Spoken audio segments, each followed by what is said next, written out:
Hey, happy day 550 of What's She Up To Now? Sharon Horne-Ellstrom here, also known as Pajama Grandma. Moving in bad lighting and everything else is what it is. But it reminds me of, and I'm sure I've talked about it in this segment before, doing what I can with what I've got right now.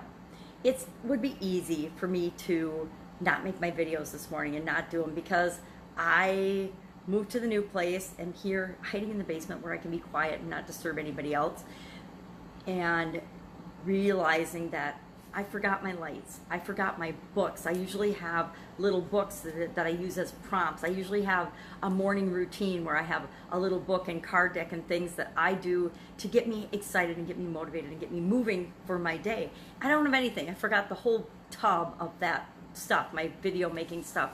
Don't know how I forgot it, but I was having a little family emergency, so I forgot it. And it's okay.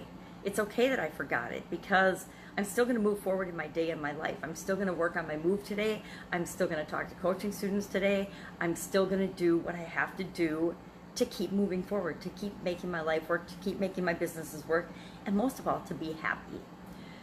So often we, and I'm guilty of this too, make excuses for not doing something. It's easier to not do something than it is to do something. It's easier to not make a decision a lot of times than it is to make a decision.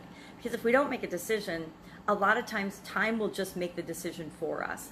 If we don't pick something or choose something, our options dwindle and pretty soon a choice just automatically gets made for us by default.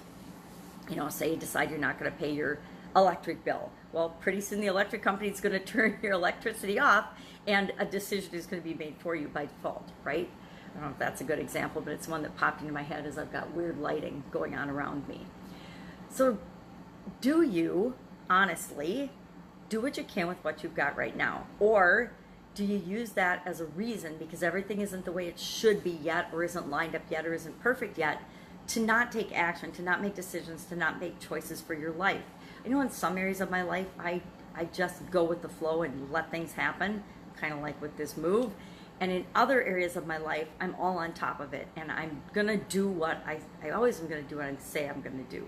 And I've gotten very good about picking and choosing what I do and do not commit to these days. I've learned that my time and energy is more valuable than anything. And so I'm going to pick wisely what I spend my time and energy on. It wasn't always that way. I used to overcommit and say yes to everything because I didn't want to hurt anybody's feelings. I wanted to make sure the kids were always happy. I wanted to make sure everybody around me was always happy. I wanted to make sure the ex was always happy. And that didn't work out so well. So instead of making sure everybody else is happy all the time, I'm making better decisions and better choices based on my time and my energy and what I can and I want to do, not just what I felt like I should do or had to do in the past. So doing what I can with what I've got right now is kind of my philosophy these days. It's like I'm not going to make excuses to not move forward or not do something. Good example of that is my podcast, which you might be listening to right now. I do a video and I turn it into my podcast because I could do that. I could figure out how to do that. Now, on my podcast, it's been over a year and I still don't have an intro. I still don't have an outro. I still forget calls to action almost every single podcast episode. They're not structured or consistent, but that's me. I am not necessarily structured and I'm consistent. I'm always consistent, but I'm not structured. I'm not regimented. It has to be this way or the highway. It has to be, all the P's and Q's have to fall into place or I can't do something. I won't do it. I just take action and do it. And is it perfect? No, it sucks a lot of the time, but does it feel right to me? So it's inspired action?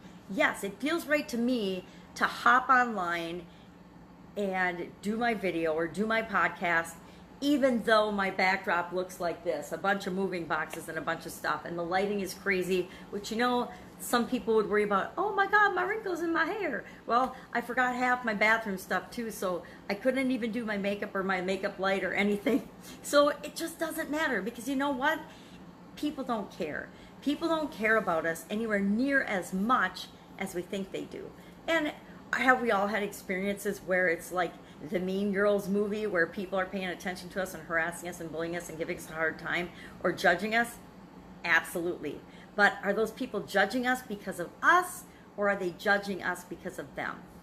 I would say 100% of the time, people judge us because of themselves, not because of us or anything we're doing or who we are. People judge other people based on their own insecurities and their own sense of self-worth. Usually not good self-worth is why we have to judge and criticize other people. How do I know that? Been there, done that. Have I been judgy in my past? Sure. Is it because I'm judging the other person? No, it's usually something in my life that I'm noticing in the other person that's irritating me, because it irritates me about myself. It's showing me what I need to see to improve or change or grow personally. So do what you can with what you've got right now. Don't make excuses, because guess what?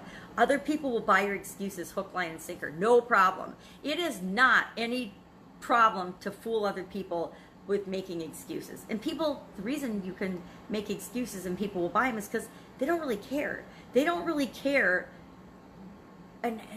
This sounds so callous, and I don't mean it that way. We care about other people, but we always care about ourselves and our own self-interests more. As much as we help other people, and I love to help other people, I still need to take care of myself. I still need to make sure I am provided for. And then I can provide for other people and help other people. And it's the same with our thoughts and our feelings and our emotions. We love and care about other people, but bottom line, we have to take care of ourselves, or we can't love and care about other people. So when we think the world really cares and revolves around us, guess what? It doesn't. Only our world revolves around us. Everybody else's world revolves around them. It's kind of like reality.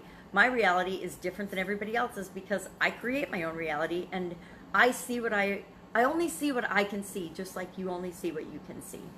And that's the way it is. We can pretend it's not, but it is the nature of the universe, the nature of the world, the nature of human beings and of humanity and the way we work. So do what you can with what you've got right now. Go out, make it an awesome day, and I will, of course, be with you tomorrow.